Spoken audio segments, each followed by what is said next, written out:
4 years ago, I was living in an apartment complex, and I was getting really sick, and I wasn't sure exactly what was going on and what was happening.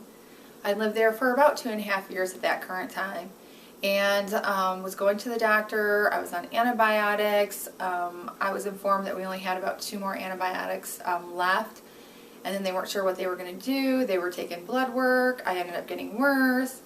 I ended up seeing a neurologist, a urologist, and a sleep study doctor. And then I happened to realize one day when I was in my apartment that I heard a noise, and it was my ceiling dripping. To make a long story short, I ended up having mold in my apartment. The mold ended up attacking my joints and my hips, and I ended up wearing a back brace around my hips, and gained a lot of weight and was just really unhealthy, and I was trying to do as much as I could to detox my system. When I first found out about the mold, I had called a mold specialist who came in and rated my apartment a category 3, which means that it's detrimental to your health, which means I could have actually died in my apartment. I went to the apartment complex. I gave them information.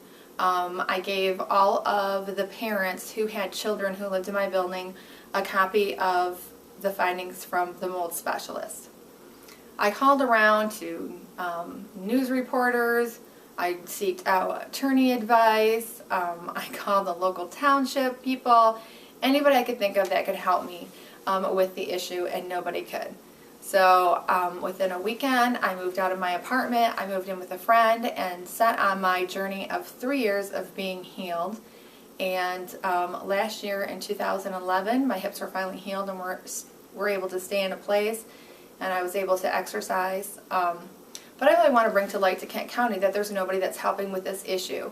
And I think that we have the lead issue that we've got funding for, and that the city does things for that. And I would like to see Kent County expand on that and add the mold issue, where they can help people with health issues and mold that's in their homes and things like that that's going on.